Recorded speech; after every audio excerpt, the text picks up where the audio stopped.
6 सप्टेंबरपर्यंत दररोज वेगवेगळ्या भागात पाऊस पडणार आहे।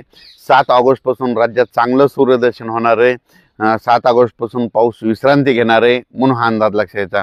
पण त्यानंतर काय होणार आहे, त्याच्यानंतर सप्टेंबरच्या दुसऱ्या आठवड्यात मात्र राज्यात खूप मोठा पाऊस येणार आहे म्हणून हे देखील अंदाज सगळ्या शेतकऱ्यांना लक्षात यायचा।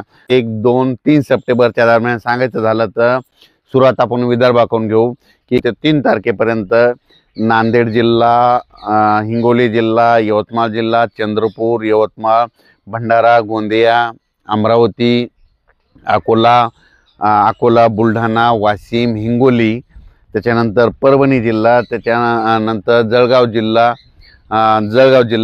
ह्या जालना जिल्हा, ह्या पट्ट्यामध्ये काय होणार आहे म्हणजे 3 सप्टेंबरपर्यंत दररोज वेगवेगळ्या भागात पाऊस पडणार आहे। सर्वदूर नाही पडणार पण हे अंदाज सगळ्यांनी लक्षात द्यायचा।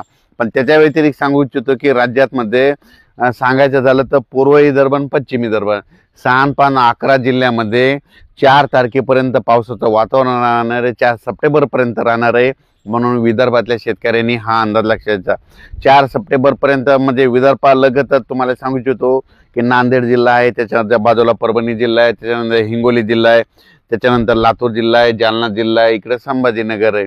तर ह्या पट्ट्यात देखील काय होणार 4 तारखेपर्यंत दररोज वेगवेगळ्या भाग बदलत पाऊस येणार आहे म्हणून हा अंदाज मराठवाड्यातल्या शेतकऱ्यांनी अंदाज लक्षात द्यायचा। त्याच्यानंतर राज्यात मग परिस्थिती कशी राहणार आहे तर राज्यातल्या आपण काय करू उत्तर महाराष्ट्राकडे वळू।